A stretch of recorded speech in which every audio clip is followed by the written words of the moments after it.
Welcome to Ear Biscuits, I'm Rhett. And I'm Link. This week at the round table of dim lighting, we ask, what's it like inside NASA? Yes. And we should know. Because we've been inside NASA. Houston, we have a problem. We've let Rhett and Link inside. Yeah, you know the saying, Houston, we have a problem. Well, it's because if you're in space and you have a problem, you tell Houston. And that's where we were, in Houston, at the Space Center there. The Johnson Space Center. Yeah. They graciously invited us and gave us a tour. I learned some stuff. Yeah. I feel like the wheels are really turning for you. So I really want to know what came of that, because we never discussed it, because we moved right up. We had to do a show that night. Right. So we'll dedicate this episode to unpacking NASA's secrets. But yeah, the secrets that they're willing to disclose to anyone from the public who comes inside. We are fresh off of a little mini tour. We were in Houston for our comedy show, and we went to shout out to Houston, New Orleans, Birmingham, Jacksonville, and Tampa. We had some fun on all those stages. All those stages. All those stages. It's like a stage 5 rocket. Yeah, and you know what? We're not done with the fun while we're talking about that. We've actually got, again, this is just, we're not planning on touring much in the near future after this. Take a pretty good break from that. So this is the last chance to see this particular show for a good while. Yeah, just this fall of 2019. Just go to rhettandlinklive.com, but to whet your appetite. First of all, we've got a week of special, well, I'm just gonna call it a special thing called the Bleak Creek Conversations. Bleak Creek Conversations, where around the launch of the novel, we're planning a very, very special evening in Boston, New York, Chicago, Dallas, Fort Worth. 2 shows in Winston-Salem, North Carolina, and then back here in Los Angeles. And that goes from October 27th through November 3rd, I'm sorry. And then we're doing more of our musical comedy show in Albuquerque, Phoenix, Sacramento, and Valley Center, California, November 20th through 23rd. So go to rhettandlinklive.com to get tickets. But we did have some fun. We didn't bring the kids this time. Britton was still there. Yeah, he was. He's a kid. He's 19. Yeah, well, technically he isn't. Oh, and I do want to clarify, because I want to say it every time we talk about the Bleak Creek Conversations, that you get a copy of the novel when you get that ticket. So think about that. It's a deal. As you're considering coming out to that. And we're showing a documentary that we shot back home in Bowie's Creek, North Carolina over the summer. So it's gonna be an intimate, one-of-a-kind evening. And then for these shows, I mean, I really think we're stretching our legs. Like we had some crazy moments with fans. I want to give a shout out to you guys for being so supportive and letting us talk about whatever we want to talk about. We don't even know what's gonna happen. We're talking about like soil-eating fish. You remember soil-eating fish? That was one night. Right. We talked extensively about that. Another night we talked, and I can't even explain it. You had to be there. Well, that's the thing, is that each show ends up being different. We have some things that we say before songs that we always say, but even that changes up. But we use the energy and the vibe of that particular location. And sometimes it sends us in a weird place. We channeled the voodoo of New Orleans. We saw some voodoo dolls. We gotta tell this story that we told from stage. We were in this place because you and Britton are like into all this type of stuff, and it turns out voodoo dolls are supposed to be nice. They're supposed to be mostly used for positive purposes. Well, voodoo as a whole, which, okay, I'm probably gonna get some things wrong, so let me just give that disclaimer. You're not an expert. I'm not an expert. You shouldn't be. But I've been to the Voodoo Museum in New Orleans, and that has given me enough of an authority to say that voodoo is like a meeting of, predominantly African ancestral religions meets some elements of Western religion like Catholicism, and kind of so a sort of a hybrid sort of comes out, and that's what you ended up having in New Orleans, in the New Orleans area. But I think that culturally, we tend to be kind of fascinated with what we see as like the subversive, maybe we would say evil side of voodoo, because it's like witchcraft and spells and sacrificing poking pins in a doll like so that you can hurt somebody. But in reality, most of that stuff, the intention of it is all good, like you said, to bring good to someone. But yeah, sometimes you might want to bring some bad to somebody. But I'll tell you what you can't do, is you can't roll into one of these voodoo shops and take a picture of the voodoo dolls. They won't let you do that. So we're walking around, it says no photos, no photos. And I heard a girl come up to Rhett, and it turned out to be two girls. And I was a little further away, but I did hear the entire conversation. But do you want to tell it since she said it to you? Yeah, well, for those of you who haven't been to New Orleans before, it doesn't matter what time of year it is. A lot of times there are just everyone is walking around. What time of day? Yeah, because this was like 1 o'clock. Everyone is walking around with large beverage containers of different sizes and shapes, often very tall. Like the one that this girl had was big as her head, 36 inches tall. This giant, she had a 36-inch tall head cup full of alcohol. Well, who knows what? A lot of times it's just voodoo doll piss. Who knows? A slushy. I mean, they got whole bars that behind the bar, instead of seeing like taps, it's just alcoholic slushies. Yeah, for the children. And so she comes up and she's already a little bit New Orleansed. And she sees me and she says, oh, and then she sees Link kind of behind me and she's like, oh, aren't you guys Thomas and Rhett? And I joined the conversation at this point in order to say, well, yes. Well, yes, we are. Well, the interesting thing is we've gotten mistaken. Thomas and Rhett. We've been called lots of things. Thomas Rhett is a country music performer. I think most people if you do not know that. So that's what makes this particularly funny, because she was getting in her mind, the only Rhett that she knew was Thomas Rhett, so aren't you Thomas and Rhett? That's the best, that's the best one we've ever gotten. Yeah, and then she took a picture, and then the guy who works there is like, no pictures! And we're like, well, she's taking a picture of us, Thomas and Rhett. Yeah. She's not taking a picture. Don't you know who we are? Of your voodoo dolls. She certainly does. They had a glass case with a paper mache head in it.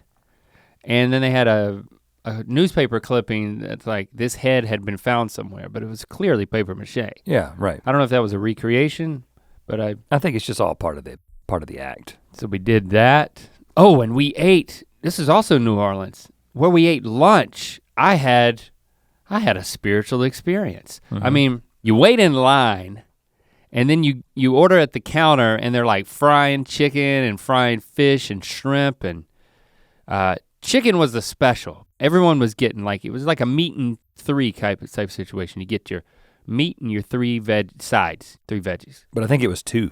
It was meat and two, okay.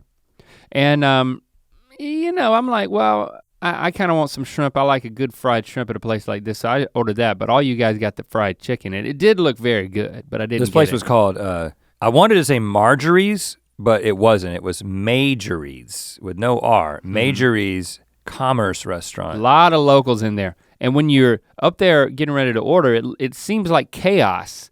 And no matter what we did, it seems like we were always doing the wrong thing. It's just like, one of those you're not supposed to, like she would yell at us like, come over here. It's like, I got you. What, have you ordered? It's like, well, no, what, can you order? What do you want? And it was like the taking of the orders was like, there was an aggressive frustration sort of stance. And I was like, you know what, this feels right. You know, if you're going into a place where you see, I mean, I saw a guy who looked like he was on meth. I saw a guy who looked like he could have been the mayor of New Orleans. They were both there eating at tables, eating the same fried chicken. What if the mayor of New Orleans is on meth? Oh, well, let's assume not. Okay.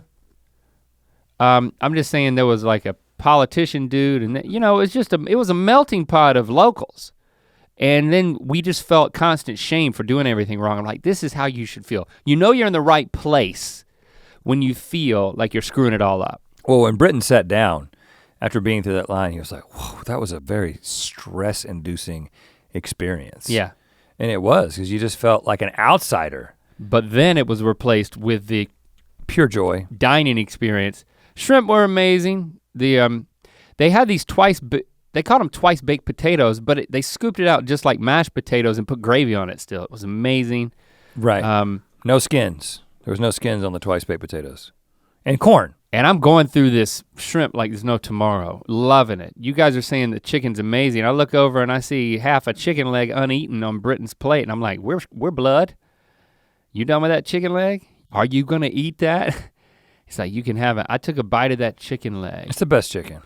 I was transported to my nanny's Sunday after church kitchen table where she would always fry up chicken. Oh man. I got goosebumps. And then I started talking about how good this chicken was, and I got goosebumps. I got bumped. And it just felt so good to eat that chicken.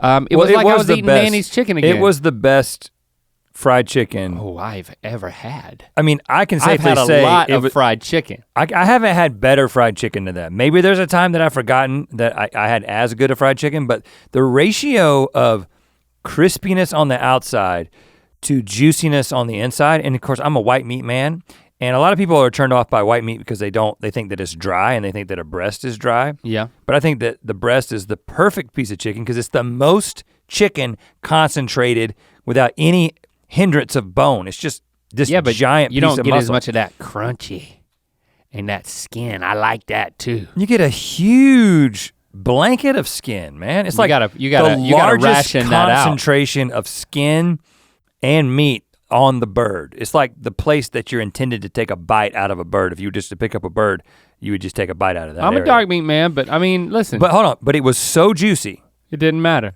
That it would turn a dark meat man into a white meat man. Now I didn't let you have any because I wasn't gonna give any up. But Britton did, thank goodness, and it was absolutely transformative. I mean, it was transportative. It transported me. And because my nanny's not able to fry chicken anymore, and there's something to the brining. Like if it's really salty, you're on to something. Yeah, well, they got to get the brining right. The brining does something with milk. With the juiciness though. Did something with brining and milk or something.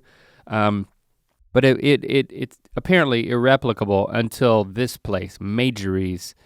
And highly recommend it if you're in New Orleans. Oh yeah, it was so good. I mean, now I will say, we were, because speaking of food, we were doing the chow down in your town thing that we do before each show, where we take the two things that are recommended to us on Twitter and we pit them against each other.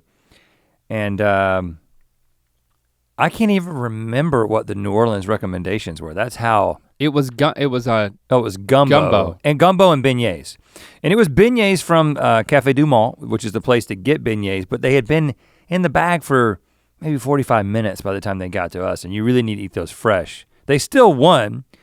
And we thought the gumbo should have been jambalaya, and we were trying to figure out why it wasn't red, but it was just a pot of gravy. We were just super ignorant about what jambalaya is versus gumbo. And gumbo, because of the roux, is supposed to be brown, but I just don't, it wasn't bad. I ate an entire cup of it. You eating an entirety of something says nothing about it. Actually. Right, that's what I'm saying. It was edible, but it wasn't like I have to tell someone about this so they will also eat it, which is what I would do with the fried chicken.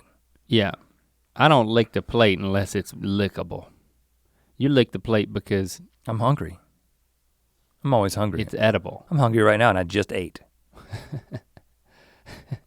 And then we went to an escape room. It's like, in Tampa. Am I wrong?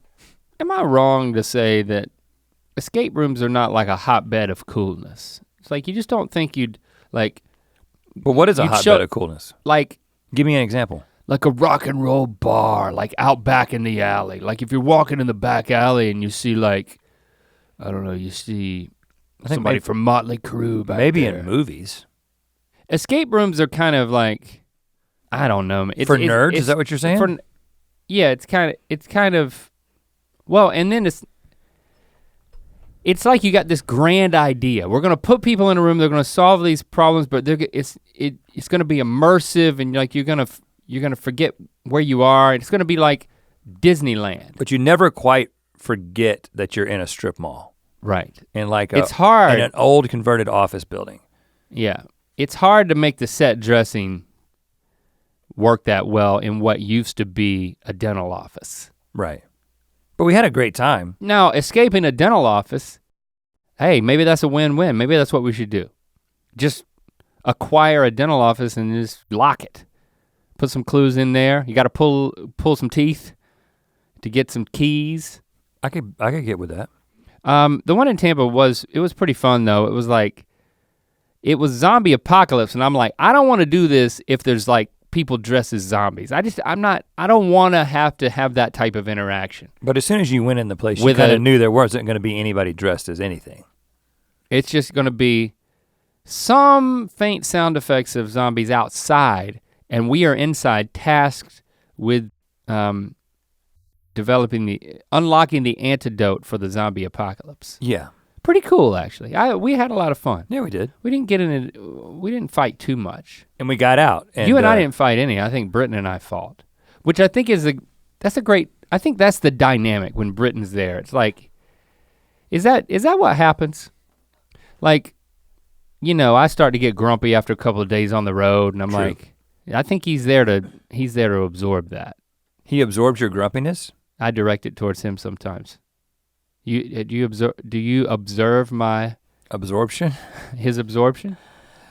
Yeah. I mean, I actually think that his he changes the dynamic of us spending that much time together on the road. Yeah. Because I think that we talked about this on this past trip, which apparently I lost my voice on the trip because Do you need to hack something up? No, I've got like a. You want me to cut the throat of your voodoo doll, give you a little tracheotomy? I've got like a constant production of phlegm that's just like, it hasn't been happening until right now. Well, it started happening with me yesterday and I think it's a return to Los Angeles. There's something in the air here. The pollution? Yeah, something. I'm serious. I noticed. Well, I know there's a lot of pollution. My nose started running a little bit more. My throat felt a little congested. Well, I guess I'm gonna be struggling with it the whole time. We should move to Arizona. I don't even know what I was gonna say. Oh, he changes the dynamic because when we spend a lot of time together on the road, first of all, our work responsibilities back here don't go away. Now, we've got a great team and there's not a whole lot on a day-to-day basis that we have to worry about anymore from a company standpoint, but there's still a lot of things. And then Jenna is there, she's getting a lot of emails, she's handling a lot of things, asking us a lot of questions.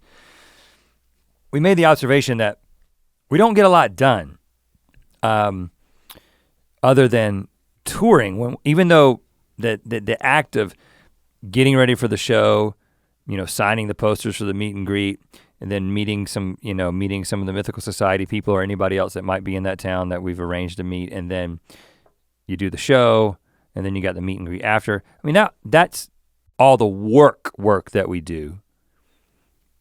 But it's pretty emotionally draining. And so if you're gonna do something else, you want it to be like something that can kind of be engaging, like going and eating fried chicken or going to an escape room. We did get out, by the way. Yeah, which apparently only 35% of people who go into this escape room get out. And I gotta say, that's what she told us to make us feel good about getting out. You think that they're lying about the escape percentage? That makes I can't think of zero reason why they would lie about that. I just think if people don't escape, aren't they angry? I've been to an escape room before and not gotten out. And aren't they still in there? When the time's up, they just let you out and say you're a failure. Yeah, escape rooms. You didn't escape from an escape room? I've only escaped from escape rooms. Would not be fun for people who like escape rooms if people who are coming to an escape room for the first time always get out. That seems pretty straightforward to me. Because yeah. And we were all very motivated and we all worked well together. And then Britton and his friends had been to an escape room like the day before. So they were kind of primed. There's only so many different ways you can hide a key in a box. You know what I'm saying? They had some pretty cool ones. It was very cool. But we wouldn't. Or it wasn't cool because you don't think it can be cool. It's not cool. It's like magic without a magician.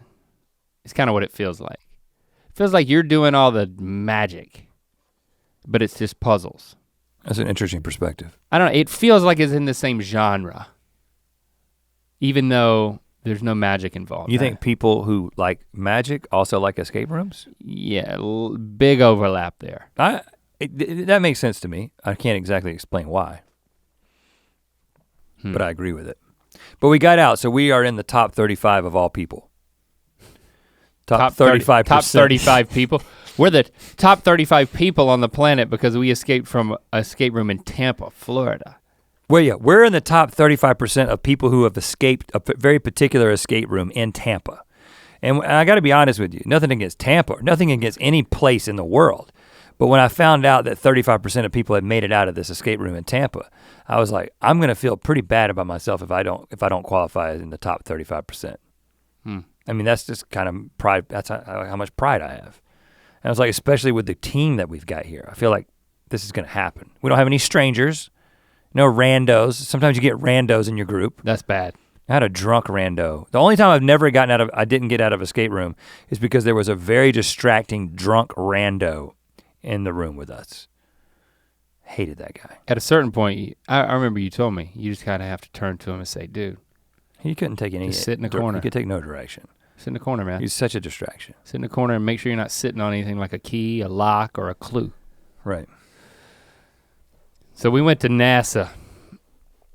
More questions than answers, perhaps. Let's get to those. But first, let's ask you to buy stuff. Mythical.com has all types of stuff for sale, including this shirt. Well, nope, Link. It does, but it doesn't have that shirt. Because that shirt is available at amazon.com/mythical because that's the whole point of this ad shoot, I blew it. Is to let you remember that amazon.com/mythical has t-shirts on demand that you cannot get at mythical.com. So don't even try it. Don't listen to me. And you know, if you're are those Prime?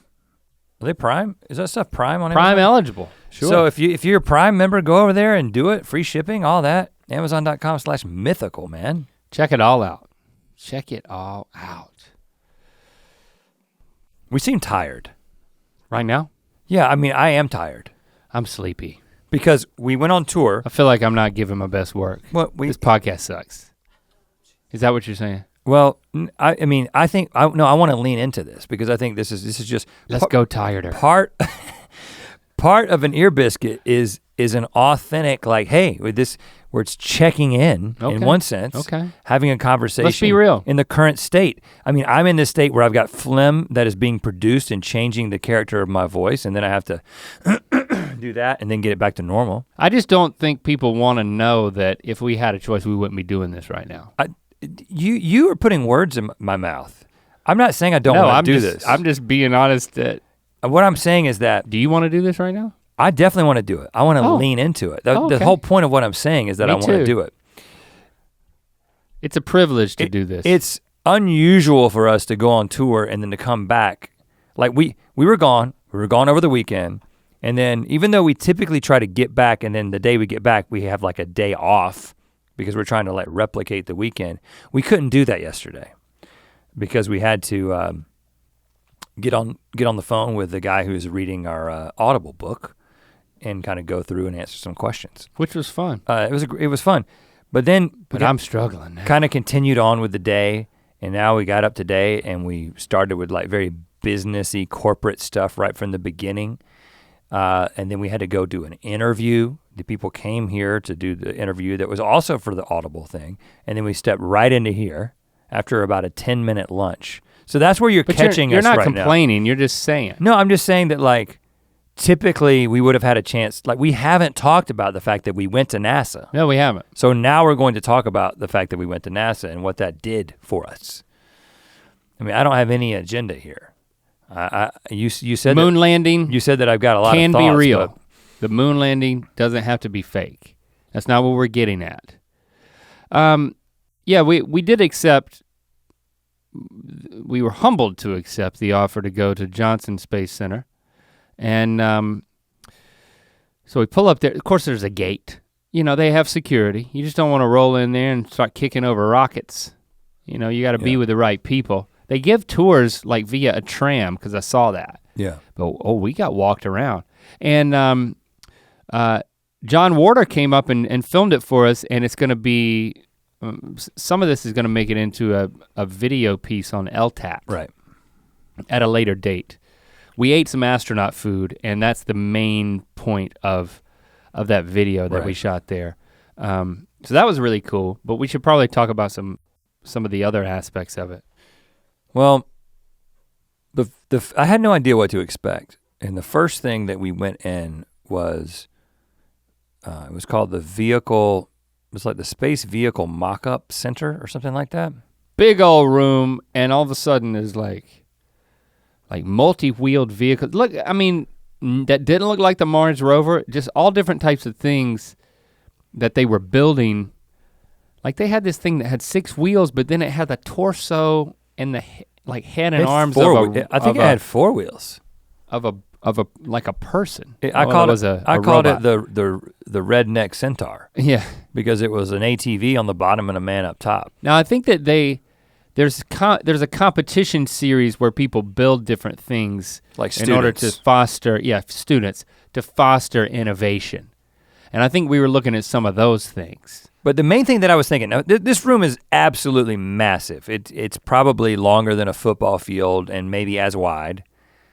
Has this giant couple of cranes that can move up and down, almost like you're at a shipyard, to be able to pick up these giant pieces of equipment. And it has everything from a full-scale, kind of a replica of the International Space Station with the different modules kind of connected together. And then it has all those prototype vehicles that Link was talking about, the competition vehicles that can do things like throw a basketball through a hoop and stuff that the engineering students have done. Throw a rock through the moon. And then it has like part of the shuttle, like the practice part of the shuttle, so the cockpit of the shuttle. Let's talk about this. Okay, so it's literally the space shuttle cockpit that they built to put the astronauts in to train. Yeah. But you don't need the whole shuttle, you just need the front of it. And so we climb up in that thing. Of course, the space shuttle is not, they don't use the space shuttle anymore. The things that they're doing now are, there's 2 different types of missions. They're sending people to Mars, and then they're sending people to the moon. And the people that they're sending to, which one is like almost, they call it commercial travel, right? Yeah, I gotta be honest with you, I didn't understand exactly what they were talking about every time they said that. They're just gonna start sending people who want to go and can just get on the thing? Is that what you're talking about? Like what Richard Branson was talking about? Yes. Maybe we should have asked some more questions if we were gonna talk about it. But the space shuttle, they don't use that anymore. The space shuttle is obsolete. But they still got the front of the cockpit in there, and so we climbed up in this thing. I mean, we got to sit on the toilet. It's like got a suction lever. Yeah, it sucks the poop right out of you. Well, it sends it in the right direction. Yeah, once you get the poop out, it sucks it down. So if you just poop in the open air in space, I mean, there's no gravity. Newsflash. So it sucks the poop and the pee, which I'm thinking about getting one of those installed at my house because better be safe than sorry. I mean, a flush kind of does the same thing on Earth. Yeah. Just saying. And then we crawled into the cockpit, 2 seats up there, and here's the thing, man. Back when they first built this stuff and used it, apparently everything needed its own dedicated button.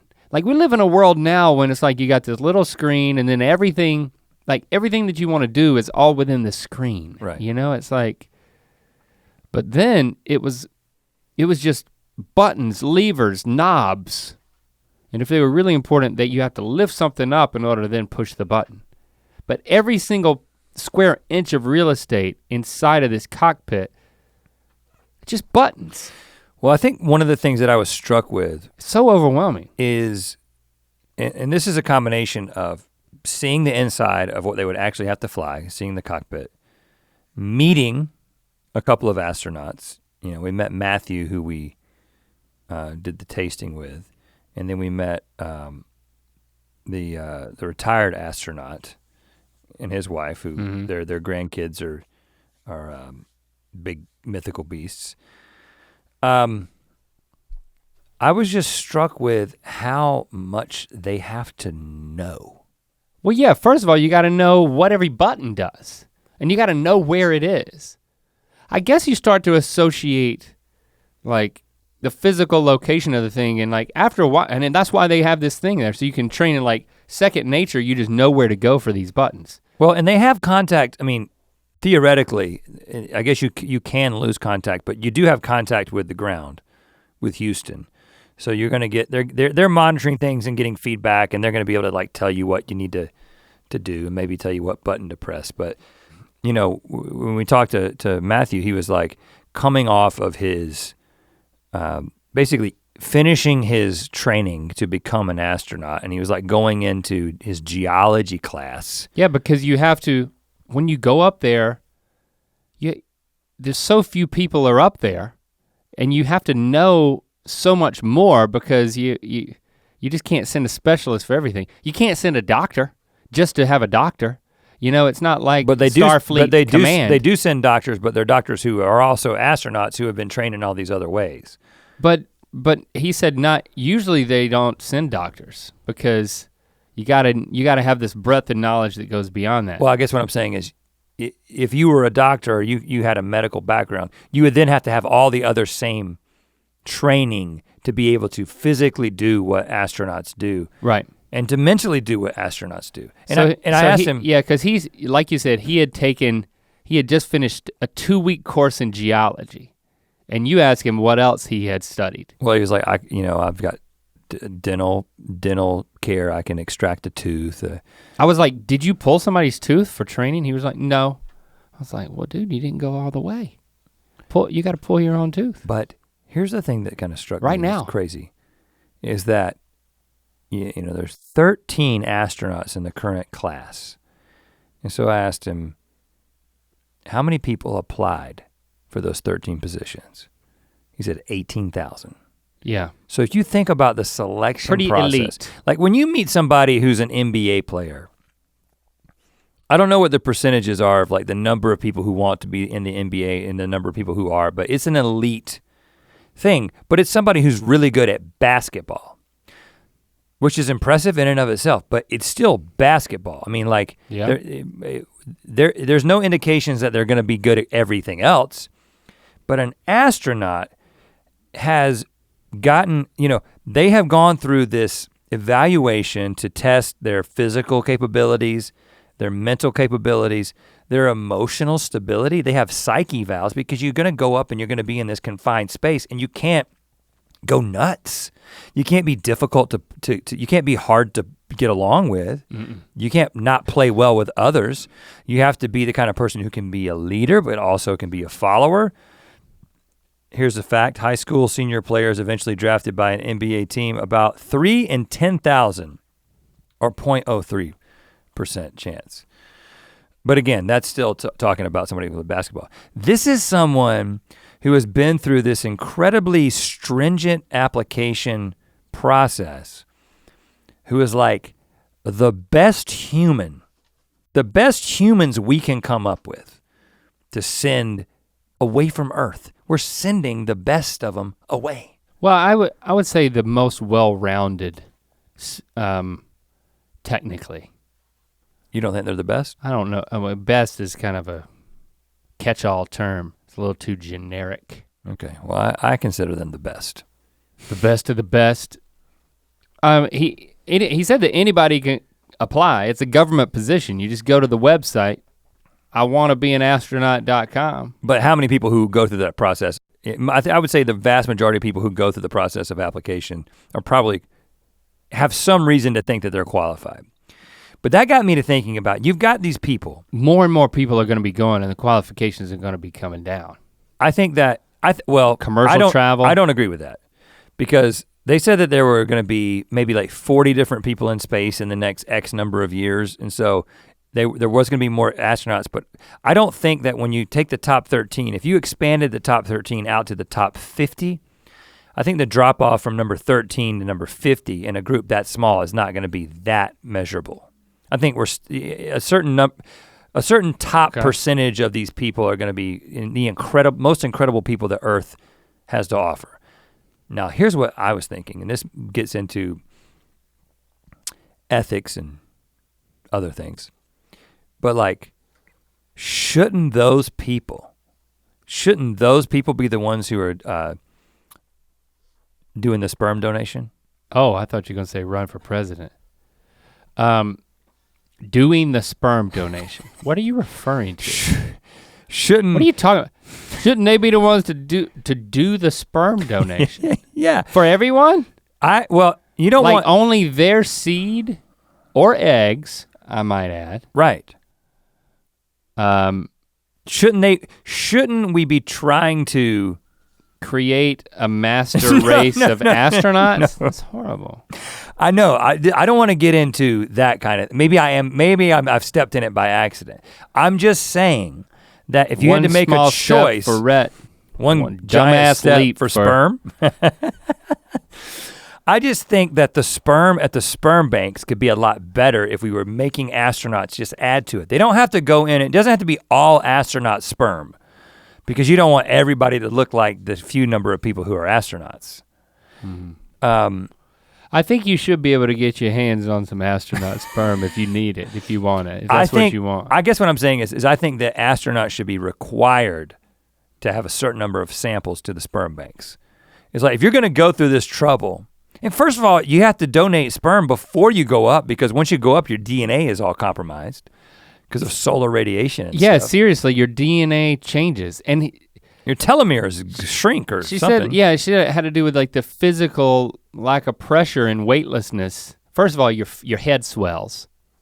We were told about that. Yeah, well, not only that. Your face swells up. Your nasal passages become completely blocked when you're in space. You don't have a sense of smell. Fart it up, who cares? So one of the reasons, and again, we're probably gonna retread some of this when we show this video, but on LTAT, but one of the reasons that a lot of the food that the astronauts want is spicy, like they like wasabi and hot sauce and that kind of thing, is because they can't taste anything because they can't smell anything. You taste with just your mouth, and highly underrated. So I was like, this sounds absolutely miserable. And then that was when Matthew said, well, the thing that you don't wanna get is you don't wanna get a cold in space, because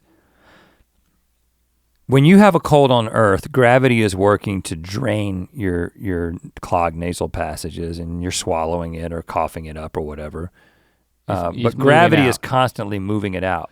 When you don't have gravity, it can actually become a serious situation when you've got a cold and you're producing all this extra fluid and mucus, and it's just staying in your head.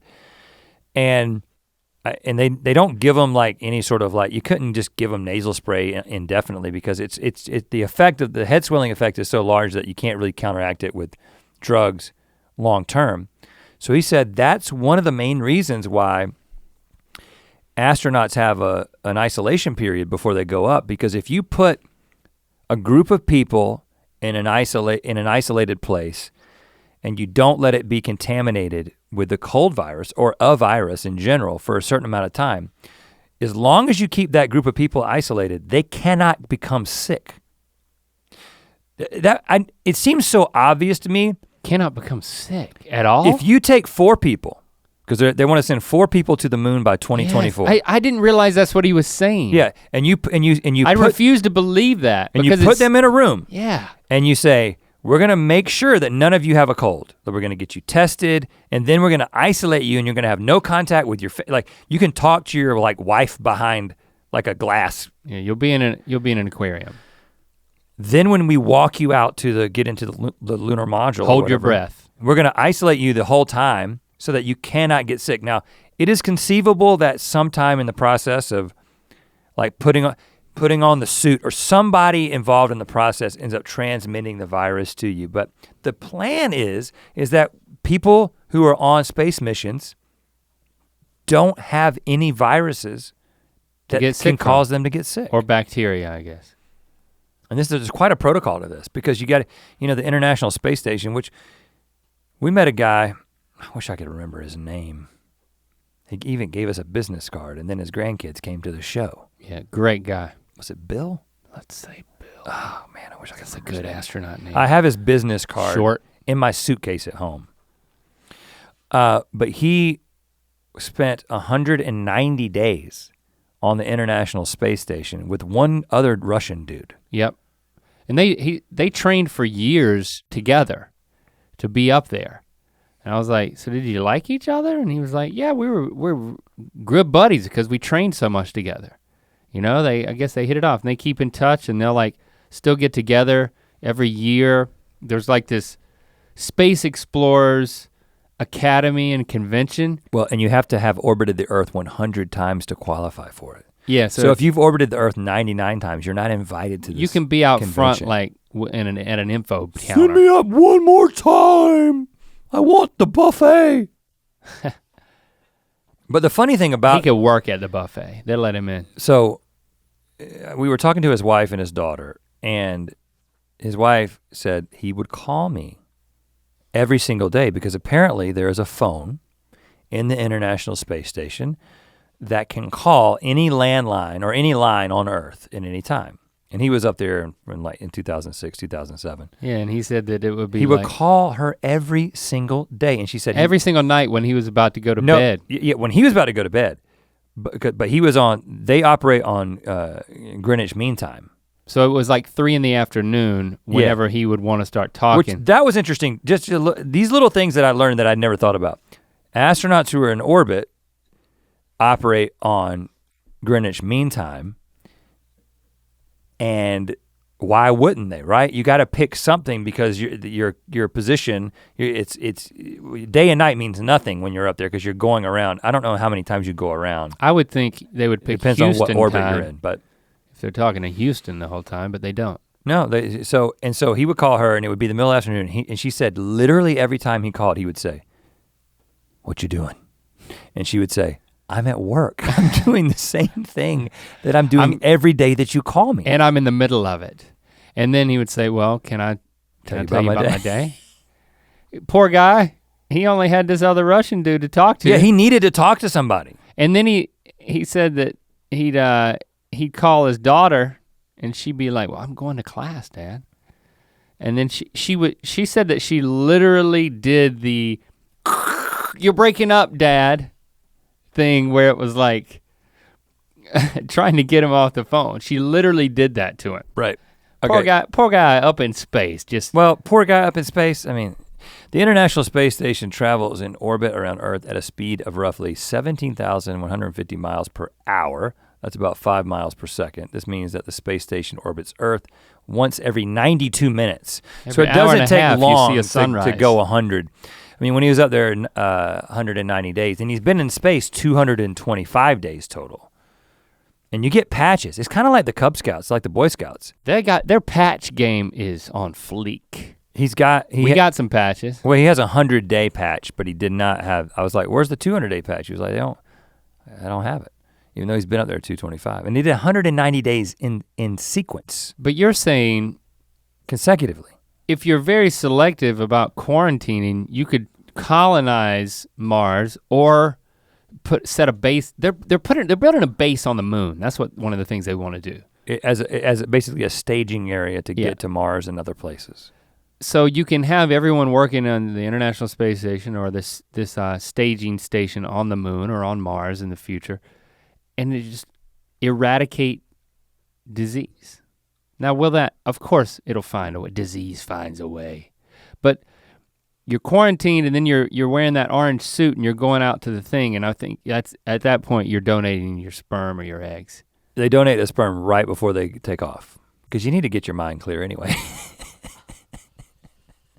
you know? I don't know how relaxing it is to donate an egg. That's true. I think it's a lot more fun to donate sperm than it is to donate eggs. Yeah, probably significantly easier. You know what? We need to work on that. And there's a whole lot more too. We can work on that. You do all that work and you get one egg, you get like a 5 billion sperm. We got it easy. Yeah, we got it easy, man. But we also have it's easier for us to use the bathroom. We can stand. True. But not in space. In space, everybody sits. It's the great equalizer. Everybody sits. Everybody sits in space. Last night, I gotta diverge a second, because Lincoln comes in here in the living room and he's like, I wasn't the one who used the bathroom all over the floor. Somebody sprayed all over the floor. Britton, Lando, Dad, which one of you guys splattered all over the floor? I think it's Britton or Lando is the two I knew. And if I had to narrow it down to one, I would say it was Britton.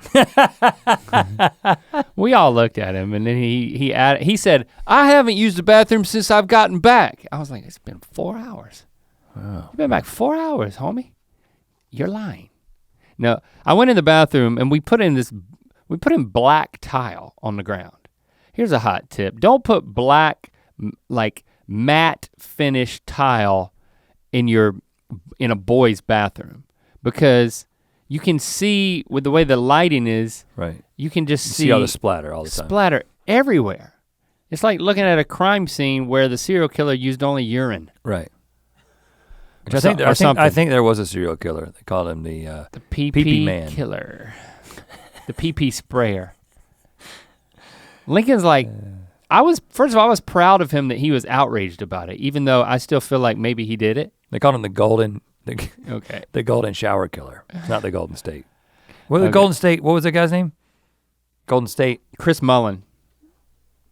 I was trying to come up with a pun and I can't do it. I feel like the phlegm is constricting my ability to make puns. Obstructing. I can't even come up with the right words. You are not astronaut material. So I ended up making Lando clean it up with a rag, but I'm just saying, hot tip, no black floors in a boys room. And I was like, guys, I'm just telling you, you just need to sit down to pee, like the astronauts and me, because you never know. It's very unpredictable. It's a lot of distance between. John Wayne Spracey. There it is. You got it. I knew I'd find it somewhere. Okay, you found it. That was pretty good. Yeah. John Wayne Spracey. Okay, so back to astronauts. Okay, so we think they should be donating sperm, not to build a master race, just to supplement sperm banks, just to make people a little bit smarter. I just don't think that they're big on personality. I'm not saying that I didn't like him. I didn't like the astronauts that I met. Well, they're not very reactive. Yeah, they're so even keeled. You can't be reactive. You have to be a non-reactionary person. I just don't think that makes for a fun space situation. It's like when everybody's unflappable. You're saying you want it to be like Bachelor in Paradise up there? You don't want that, man. I'm not, you keep bringing it back to like spreading seed and stuff. No, I'm trying to make it about fun. First of all, this is a clear indication. You don't have to have sex to have fun. This is a clear indication that you thought that my reference to Bachelor in Paradise had to do with sex. Yeah. Jacob and Kiko clearly knew that I just meant putting emotionally unstable people together in a small space. That's why they both laughed. Because reality television is about putting emotionally unstable people together in a confined space. And that doesn't have to be like a confined physical space, but it's just like confining them in some way. Like you can only talk to these people. So if you put those kind of people together in the International Space Station. Jacob says with alcohol. With alcohol, right. The whole space station would just somehow end up getting burned up in the atmosphere. And it couldn't succeed. Now, but if we could all watch it on television every Monday and Tuesday night on ABC, we would think it was worth it. But yeah, you start colonizing places, you start to realize, you think it's just not a fun place it's not a fun colony. I'm just like, it can't be. You can bring the fun people later, but you can't have fun people do the initial colonization. At what point do I, fun guy, get invited? I don't know if you ever get invited. To the colony. I never get invited because I'm too tall for the spacecraft. 6'4" is the limit. Yeah, you're too tall. So I'll never go to, I can do maybe like the anti-gravity flight or something like that, but I can't. Well, maybe I might be able to take a commercial flight. Maybe they'll have some option at some point. But another thing I want to talk about that hit me when we were, especially in the Space Vehicle Mock-Up Center, I was like, now I'm not a conspiracy theorist. I know I play one on Good Mythical Morning from time to time, but I am not a conspiracy theorist in actuality, and I do not believe that there's compelling reasons to doubt that we have been to the moon. But what I would say is, if I were a conspiracy theorist, specifically one who doubted that the moon landing was real, I do not believe that taking a tour of NASA would make me feel better. Here's what I'll say. Going into the Space Vehicle Mock-Up Center and seeing like the redneck centaur, you're like, what is happening here? Like, I know that they're just experimenting with different things, but even when you get inside the lunar module, which we stuck our heads in basically the kind of contraption that's gonna go up there, you're like, this all seems so tenuous. It just doesn't seem, I know it's a bunch of engineering and it's all well thought out, but it just seems like it could just, and of course, at times it has completely fallen apart. There's so many things that could go wrong. It just feels like I wouldn't have a whole lot of confidence. It wasn't the type of environment that I expected it to be. Like the fact that we were like able to touch things, even though it was stuff that wasn't gonna go in space. This is the mock-up center. They don't let us touch the real stuff. But I just got this sense that like, man, if I thought this was fake and this was all just to carry on a lie. That's quite an investment. I would probably still believe it having seen this. The only way you could prove it to me if I was a flat earther or if I didn't believe in the moon landing is I'd have to go on the ride, you know? Have to go up. I think it's quite an investment to pull the wool over the eyes of the public. To what end? Well, yeah, that's why conspiracy theories, for the most part, don't make sense, because when fully analyzed, almost all conspiracy theories, carrying out the conspiracy theory becomes more of a conspiracy than the conspiracy theory itself. And that's why most conspiracy theories logically fall apart.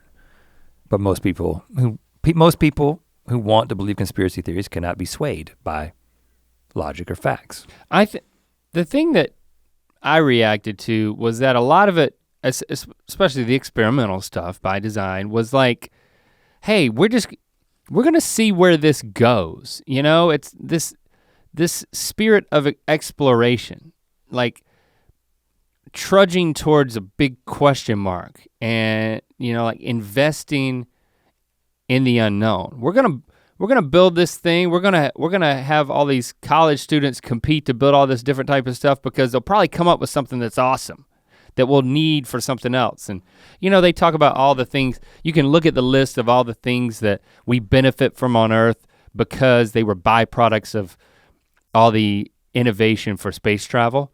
But it is infectious to be there and to see that it's just, we looked up and then we were like, let's check it out. Let's bend our will. And then, you know, you talk about people working together, like on the International Space Station, you got like the whole Russian part, you got the Japanese built a whole rec center for the freaking space station. A gym, yeah, they have the gym module. Yeah, it's a big one, and it's one of the only places that you can send experiments out of the International Space Station, so it's not just for push-ups and burpees. You can do, you're saying you could do like. They send experiments out, there's like a special hatch. You can do the elliptical outside of the space station? Well, yeah, like on the Jetsons, where it's like you got that elliptical out there. Yeah. Walk the dog on it. But that spirit of exploration is infectious, and it was I don't know, it made me feel good about all the stuff we try and we don't know why we're doing it. You know? Yeah, to me. In our own little way, it was like a kinship. And I know that people say that a lot. They're like, why worry about this when you've got, you know, you've got people on Earth who are not even getting properly, getting proper nutrition. Well, first of all, I don't think that it's a, net zero situation. So I don't think that it's not a zero-sum game. So if you invest in space travel, it necessarily means someone's not getting a meal. But I completely agree with you that we should be trying things just to try them. It's like, why go, some people are like, why go to Mars? I mean, we're having trouble enough keeping the inhabitable planet, habitable. Why are we gonna go someplace else that we're gonna have to like geoengineer this place just in order to live there? And I think it's because you gotta constantly be moving forward and innovating. You gotta constantly be trying things. Sometimes people ask us that question, and I am gonna make it an analogy. And I do not think that what we do in Mythical Entertainment is comparable to what is happening at NASA. Even though they did have that redneck centaur, which is the kind of thing we would have done on the show. That. We've gotten Paisley to build one of those. Yeah. But sometimes people are like, what are you trying to do? Like, what do you hope to do? Like, why are you trying to keep growing this? And to me, a part of it is just the thrill of discovery. Yeah, exploration. It's just like the thrill of expression and discovery. Why am I gonna throw this, sodium into the middle of a lake? Well, we're not gonna do that. No, but there's like, there are like high school chemistry teachers who will take like pure sodium and throw it into the middle of a lake to watch it explode. I mean, you can't do that anymore, but you probably do it in the 80s. And why do that? Because it's like, well, it'd be cool to see that lake explode. I'm just saying, sometimes you start a process just to see where it's gonna end. I'm all in on space travel. I'm all in. You gonna go? I ain't gonna go unless I have to. Yeah, I'm all in going to the moon, going to Mars. And I don't think I have to have like a why beyond just because let's see if we can do it as people. Let's see if we can do it as a civilization. Yeah, well, so if Rhett ever goes up, we can credit that little tour we took. Right. He's gonna be gripping lovingly to a Centaur rover, because I'm not gonna be there. I'm gonna be John Wayne Spacey. Yeah, the puns keep coming. All right, I'm gonna look up my Rhett because I got it here in a. Let's see, where is this? Are you ready for my rec? Yeah. Rec baby, 1, 2, 3, 4, rec baby. All right, I'm gonna recommend the Sleep Headphones Bluetooth 5.0 wireless eye mask. Recently featured in the Rhett MC Instagram. Yeah, our friend Jenny, she knows I'm big into like sleep masks, and she brought one. I had a party, she brought one over. I was like, you expect this party's gonna be this bad? You gonna be sleep masking it up in the corner? She's like, no, I wanted you to see this because I knew you'd be into it. Because on the bus, maybe she heard me complaining that like I had a really good sleep mask, but then I would put my earbuds in, and if you sleep on your side, like it crams them into your ears, and you're trying to listen to the deep sleep playlist. This solves that problem. The only thing it doesn't have is noise canceling, and you have to jack up the volume all the way when you're on a tour bus because it's like brrrr. Because it can't do the noise canceling unless it has something in your ear canal, right? Is that the problem? Because this is like— No, it's different technology too. Well, because I felt those and there was I couldn't tell you where the speakers There's were. little speakers right over your ears, but if you lay on your side, it does feel like you're just laying on plush headband. And I mean, not a sponsor, of course. That's only $20. And it connects Bluetooth to your phone. Is it highly rated? 775 reviews, 4.5 stars, yeah. Oh, that's very highly rated. I just think, it's not. It's only $20. I use it on the plane, yeah, it's only $20. Yeah, you'd think it'd be more than that. So yeah, that's my rec, man. Again, Homder, Homder. Well, do you recommend wearing it with a hat and a bandana on flights and looking like Darth Vader? Yeah, the guy beside me who I did not know had to have been into it. I'm sure he loved it. I gotta say, I'm gonna continue taking pictures of you while you fly. Just know the mouth is open underneath the bandana. Yeah, is it? Definitely, right? Definitely. That's why I do that. Because I don't really care about the picture, but I just don't like the idea of breathing in people's stuff without a filter. Or putting stuff in my mouth. Yeah, people have been known to do that. People could do that. Yeah. But not now with my bandana. I also recommend a bandana over your face. So there you have it. I am glad that we were here and that we did this. Don't get me wrong. It's not that, I perked up a little bit. I wanted to take a nap, but so what? Yeah, thanks for hanging out. No naps needed. Hopefully you didn't nap through this. Hashtag Ear Biscuits. We'll speak at you again next week. To watch more Ear Biscuits, click on the playlist on the right. To watch the previous episode of Ear Biscuits, click on the playlist to the left. And don't forget to click on the circular icon to subscribe. If you prefer to listen to this podcast, it's available on all your favorite podcast platforms. Thanks for being your mythical best.